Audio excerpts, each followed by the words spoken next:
Skin हमारे face का एक ऐसा पार्ट है जिसके अंदर काफ़ी चेंजेस करना पॉसिबल है। क्योंकि इसके अंदर हम इतने चेंजेस कर सकते हैं, इसलिए इसको एक वीडियो के अंदर कवर करना काफ़ी मुश्किल है। ना इसको कवर करके मेरा कोई फ़ायदा हो कि मैं ज़्यादा बता नहीं पाऊँगा, और ना किसी और का फ़ायदा होगा क्योंकि वो जान ही नहीं पाएगा ज़्यादा। इसलिए इसको मैं लेके 3-4 वीडियोज़ और बनाऊँगा। अब ये वीडियो के अंदर मैं मोटा मोटा बता दूँगा, हल्का सा मैं शॉर्टन करके चीज़ों को बता दूँगा। और अगर ज़्यादा उसके बारे में डीपली किसी को समझना है तो उसका अलग वीडियो देख सकता है वो, इसके बाद जो मैं डालूँगा। अब देखो, स्किन हमारे फेस का काफ़ी बड़ा एरिया कवर करता है, इसलिए इसको मेंटेन करना बहुत ज़रूरी है। और ज़्यादातर लोगों की प्रॉब्लम भी स्किन बेस्ड ही होती है। अब स्किन को मैंने एक चीज़ नोटिस की है कि जिन लोगों की सेंसिटिव स्किन होती है उसमें अगर हम ज़्यादा प्रोडक्ट्स लगाते हैं तो उनको कोई फ़ायदा तो होता नहीं, उल्टा नुकसान होता है।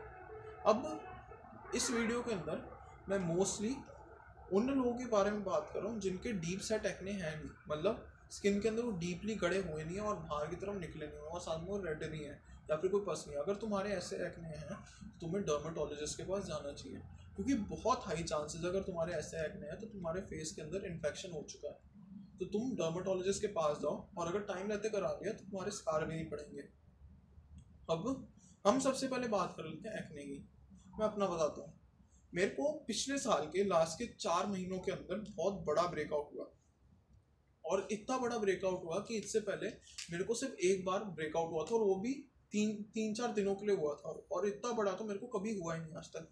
अब उस पीरियड से लेके इस पीरियड तक मैंने कुछ चीज़ें सीखी हैं। अब सबसे पहली चीज़ तो देखो, पिछले लास्ट के 4 महीनों के अंदर क्योंकि मेरे दाने बढ़ ही जा रहे थे तो मैं ये सोच रहा था कि मैं मतलब अलग अलग चीज़ें ट्राई करता हूँ और अपनी स्किन के ऊपर काफ़ी एक्सपेरिमेंट्स कर रहा था। मेरा रूटीन सुनो, मैं पहले करता क्या था। पहले मैं लेता स्टीम, फिर उसके बाद 2 बार स्टीम लेता था। ऊपर से मैं स्टीम लेता था, फिर उसके बाद मैं अपने फेस के ऊपर कोई मास्क लगाता था, वो भी घर पे बनाया हुआ, कॉफ़ी वगैरह से बना हुआ मास्क लगाता था। उसके बाद कोई अलग चीज़ लगाई, फिर कुछ अलग लगाया, फिर रात को सेम चीज़ रिपीट करनी, और फिर दिन में हर 10-15 मिनट के बाद मैं अपना मुंह धोता रहता था, और दिन में 4-5 बार मैं फेस वॉश कर लेता था। इतना सब करने के बाद मैं ये सोच रहा था कि मेरी स्किन बेटर होगी, पर इसका उल्टा रिजल्ट हुआ। मेरे एक्ने और बढ़ते गए, और फिर मैं एक तरह से मैं स्किन को लेके काफ़ी डिप्रेस सा हो गया था। मेरे को हर कोई बोलने लगा तेरे दाने बहुत हो रहे हैं, तेरे दाने बहुत हो रहे हैं। फिर अब मैंने फिर क्या हुआ कि जो पिछले साल का लास्ट महीना था, यानी कि दिसंबर, उस टाइम पे मेरा एक तो मेरे पेपर आ गए और साथ में मेरा टूर्नामेंट आ गया क्रिकेट का। तो मैं उस पर फोकस करने लगा, तो ये जो मैं हर मिनट में करता रहता मैं ये चीज़ें करी नहीं, तो क्या हुआ, ये जो चेन थी ये टूट गई। और उसके बाद फिर मेरी स्किन पहले से थोड़ी बेटर हुई थी, लेकिन स्ट्रेस में अभी भी रह रहा था। फिर इस साल ये जब साल स्टार्ट हुआ तो उसके बाद से मैं थोड़ा बिजी हो गया था, तो मैंने फिर से ये चीज़ करी नहीं। अब फिर मेरे पास टाइम नहीं रहता, तो मैं दिन में थोड़ा सा ही स्किन केयर रूटीन करता था, और वही उसको मैंने फॉलो किया। मैंने ये चीज़ सोच ली थी कि मैं अपनी स्किन के ऊपर ज़्यादा चीज़ें लगाऊंगा नहीं, और वो मेरे ऊपर वर्क करा है, क्योंकि मेरी स्किन सेंसिटिव है। मेरी ऐसी स्किन है कि मेरे को गर्मियों में मेरी स्किन ऑयली हो जाती है और सर्दियों के अंदर काफ़ी ड्राई हो जाती है। वो चीज़ वर्क करी। अब मेरे को पहले से ही पता था कि मेरे एक्ने कभी ना कभी तो होने ही है, क्योंकि मेरे जीन्स में ही एक्ने है। मेरे दोनों साइड्स, पेरेंट्स की दोनों साइड से एक्ने आते हैं। अब मेरे एक्ने तो होने थे, और मेरे को पर ऐसी चीज़ थी कि मेरे को 16 से पहले कभी एक्ने हुए नहीं थे। 16 के बाद एक्ने हुए थे, पर इतने बड़े नहीं थे। और फिर 17 में मैं जब हुआ, पिछले साल के एंड तक मेरे काफ़ी बढ़ गए थे।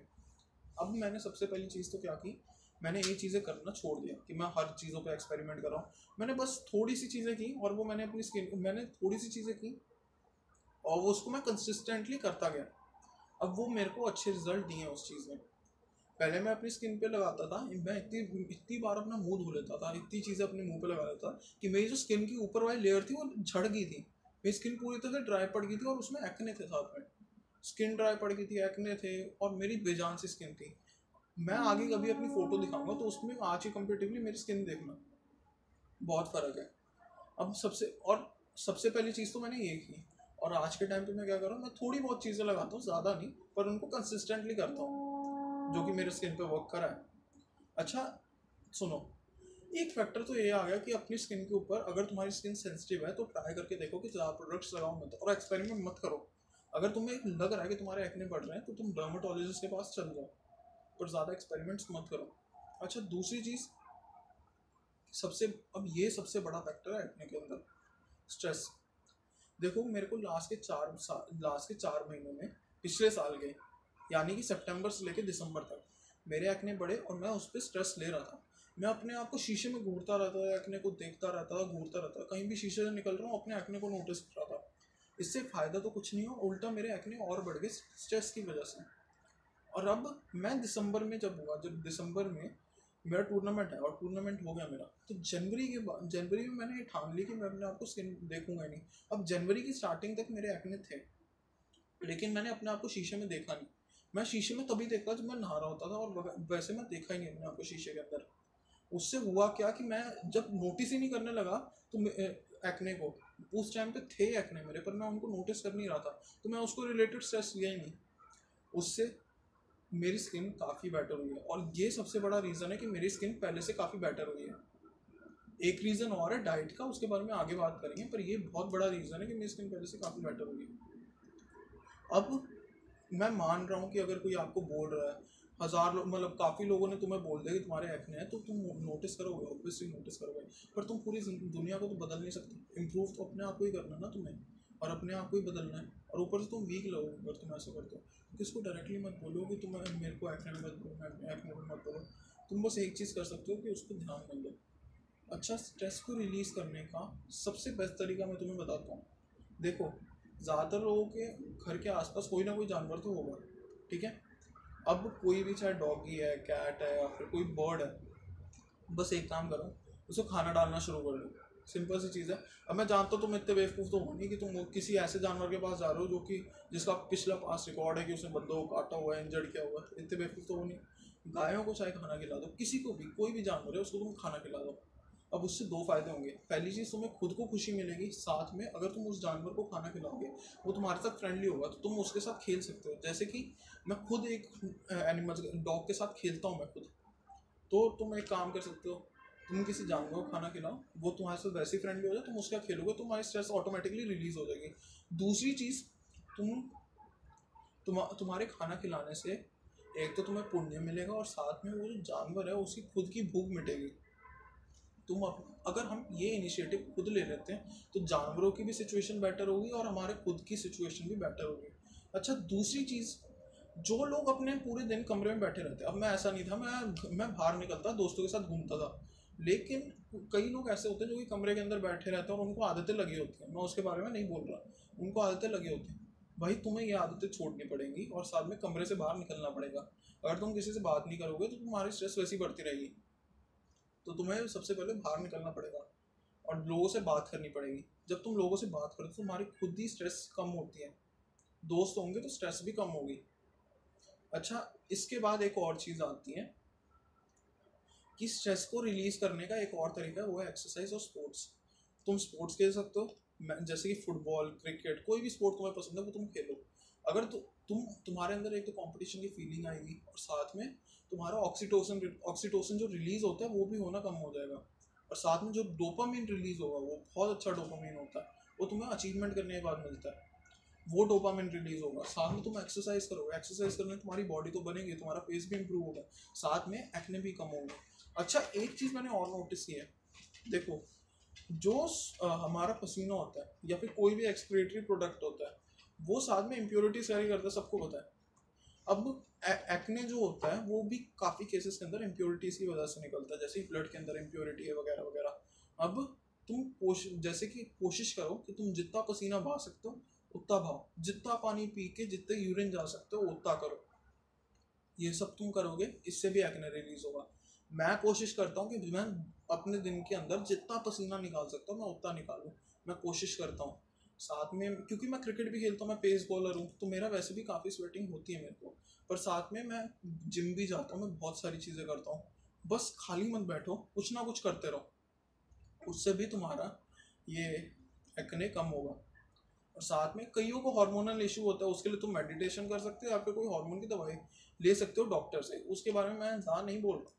अच्छा, एक्ने का तो मैंने पूरा कवर कर दिया। अब इसका जो मैं आगे कवर करूँगा वो मैं एक वीडियो के अंदर कवर करूँगा, क्योंकि इसके बाद भी काफ़ी चीज़ें छूट गई हैं। अब इसके बाद बात कर लेते हैं कम्प्लेक्शन की।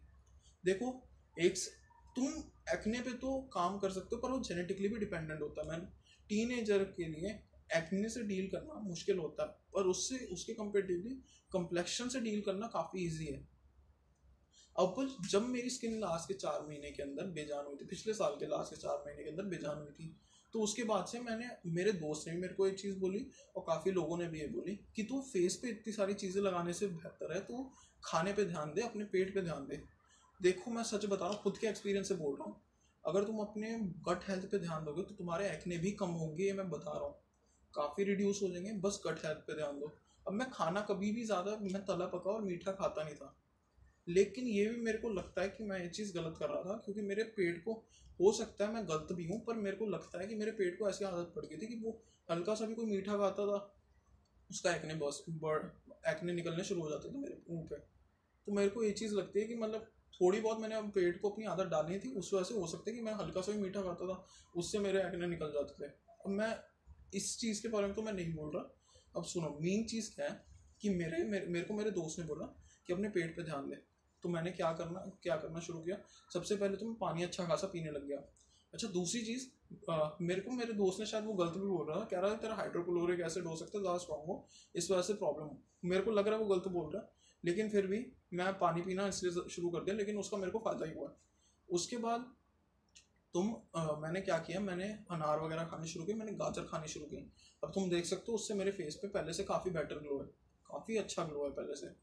अब इससे क्या हुआ, मेरी स्किन पहले से काफ़ी ब्राइट हो गई, और जो डेड स्किन थी वो भी, वो डेड स्किन की जगह मेरी स्किन में जान आ गई। इसका रीज़न क्या है कि मैंने कोलेजन रिच फ्रूट्स खाने शुरू कर दिए। कोलेजन ही हमारी स्किन में इलास्टिसिटी प्रोवाइड करती है, और कोलेजन ही हमारी स्किन को बेटर बना सकते हैं। कोलेजन पे तुम जितना फोकस करोगे वो तुम्हारी स्किन को उतना ही बेटर बनाएगा। एक्ने भी एक तरह से रिड्यूस हो सकते हैं कोलेजन खाने से। अब मैं कोलेजन के लिए मैं 3 चीज़ें बता रहा हूँ जो मैं खाता हूँ। अनार, गाजर और आंवला। आंवला एक सुपर फ्रूट है, तुम वो खा के देख सकते हो, कड़वा है पर वो बहुत बेनिफिशियल होता है स्किन के लिए। अब इसके भी मैं अलग से कॉम्प्लेक्शन की वीडियो में बात करूँगा। हाँ, एक चीज़ छूट गई, जिन लोगों के मूछें हैं, गंदी सी मूछें या फिर गंदे से बाल हो गए, तुम एक बार काट के देखो, तुम्हारी स्किन पहले से काफ़ी ब्राइट हो जाएगी। मैंने खुद के एक्सपीरियंस से बोल रहा हूँ, काट के देखो, एक आधे दिन तुम्हें प्रॉब्लम होगी, लेकिन उसका खुद ही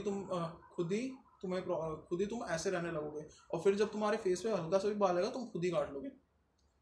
अब कॉम्प्लेक्शन कवर हो गया, कोलेजन कवर हो गया, और साथ में तुम्हारे दाने कवर हो गए, एक्ने कवर हो गया। एंड नोट यही है कि स्ट्रेस लेना बंद करो। स्ट्रेस लेना बंद करोगे, एक्ने पे मैं मान रहा हूँ काफ़ी हर्ट होता है बंदा, जब जिसको एक्ने होता है उसको खुद ही बहुत प्रॉब्लम होती है, लेकिन तुम स्ट्रेस लोगे और बढ़ेंगे। तो मेन काम यही है, स्ट्रेस लेना बंद करो, उससे तुम्हारे काफ़ी रिड्यूस हो जाएंगे। ये अपने पर्सनल एक्सपीरियंस से बोल रहा हूँ। अब इसके बाद जो वीडियोस आएंगे स्किन के बेसिस पे, उनके ऊपर मैं इसी टॉपिक को और ब्रीफली कवर करूँगा। Thank you.